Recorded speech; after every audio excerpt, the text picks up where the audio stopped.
We looked at this exact data set in for forecasting and sales TS. That's a table that we created with insert statements. It contains a very limited 30 something entries. So far, you have a store ID containing just an ID 1 or 2, an item which could be jacket for store 1 and umbrella for store 2. So store 1 sells only jackets, store 2 sells only umbrellas. You can see these values here on the chart already. You have a date, yeah, which will have to pass as a time series column. The sales is a measure, is our metric that we'll measure here. What's different here? We have outlier. Yeah? That's a true or false boolean, and this is for labeled data sets for historical data. We didn't use this in forecasting, but we'll very likely use it here. And so far, we marked as an outlier only this specific blue point here. As you can see, yeah, it's abnormal. It is abnormal. It's outside the range of the other blue points here. So yeah, just keep in mind. Yeah, we'll talk about this. And we have temperature, humidity, and holiday, but this will be independent variables like exogenous variables that we can eventually append to our model to see what's their influence, different features, what is their influence on the cells. So far here on the right, I just displayed everything from cells, and I separated this into two different time series. Yes, I can tell you that that's an appropriate time series. This means that you have a fixed regular interval here, and each slice contains only 1 point for either of these two different series. So what we can do, just like for forecasting, let's create this time, or replace, you see here, an anomaly detection model. Yeah, in this case, we'll call it AD1. And just like for forecasting, you see, we'll select the date and sales for the first time series. Yeah, this would be the jacket time series in this case. And what's new here? You see, we'll pass timestamp and target column name, just like before, timestamp date, target column name sales, but for the label column name, the label column name is required here, and you have to pass an empty string if you don't want to consider labels. So in this case, yeah, we'll not have outliers marked in the historical data set. So just like before, yeah, we'll do this. And we'll show the different anomaly detection models that we eventually created before. Okay, that's expected to be fast because yeah, we have just a few points. Yeah, I have AD1 here. Yeah, I have another one created before. Never mind. And look, that's a way you detect anomalies right now. So just remember, before you had forecast as a method. Right now, detect anomalies. And what you have to pass here, you have to pass the result of a query or of a view of a table as test data. You see the difference. We have view one, but test this time. Yeah. So this would be future values. Yeah, that we have for the first time series.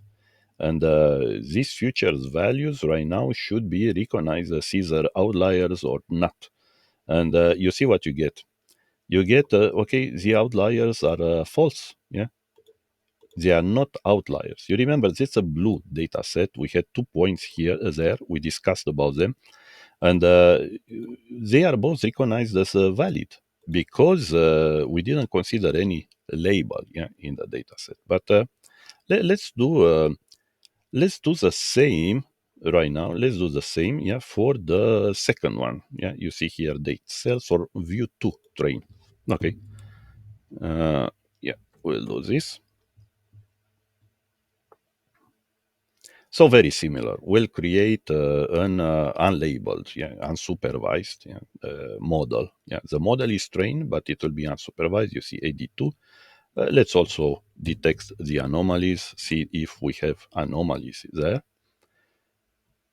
Yeah, keep in mind we'll go back to that image, yeah, where we had this, and you see we have a true. Yeah, you remember with the yellow in the yellow data set we had a point which was way up, yeah, in the for the yellow line.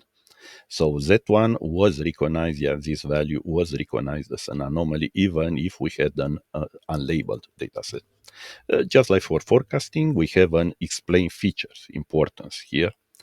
It's empty right now because we didn't pass any additional columns. But look, you can pass all the additional columns here, just like we did for before. And in this case, also, you see, labeled, okay, with all additional columns, and we'll call outlier a label collection. So this would be for the first series. Yeah, let's do this. But in this case, this is considered a labeled or and a supervised data set, supervised algorithm, because you have to label, you know, the previous entries to make sure, okay, are there outliers or not. And just remember, we had that blue point up, okay, marked as an outlier. And if we do right now anomaly detection on this one, I can tell you, see this one, 20. Yeah, the 20 will be recognized as an outlier according to what we said before. Yeah, we said that, yeah, we'll go back to that one and we'll explain. Once again, yeah, you can call explain feature importance, but right here, because we included the exogenous variables, we'll have them eventually here, and everything will be sorted descending by the score. As you can see, the time, yeah, they detected the time has a 51%, the highest influence.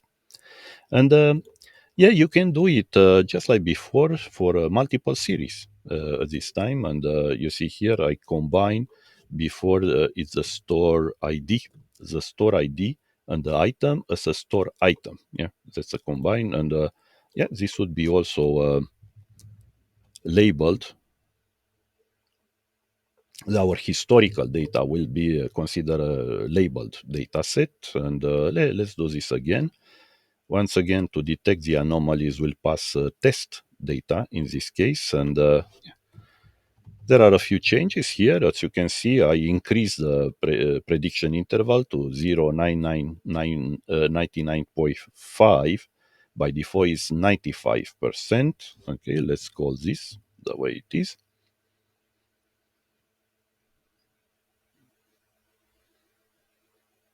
Now, okay, you can see the series here. Each time you include a series column name, yeah, series column name here, and you can separate this with a series value.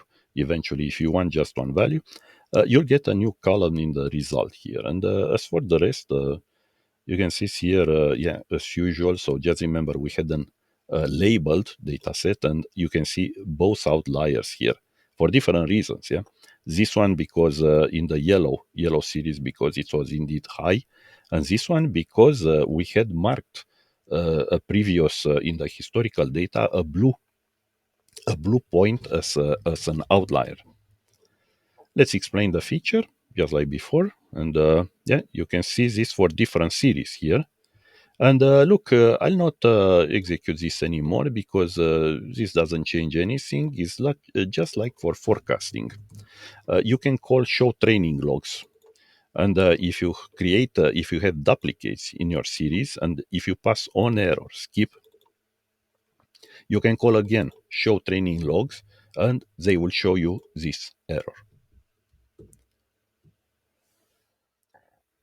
Here is a anomaly detection architecture diagram. So you start right now with a training data set, just like for forecasting. But the difference is that you may start with an unlabeled data set, just like before, or you can start with a labeled data set. You can mark specific points, yeah, as outliers, yeah, with true. Okay. You start the training phase with a create anomaly detection this time, and you pass a model. So once you create a model, the model is trained as well.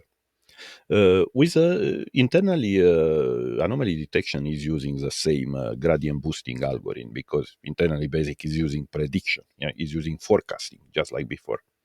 The detect phase in this case is identified with a call to detect anomalies. And in this case, you always have to pass the test data set.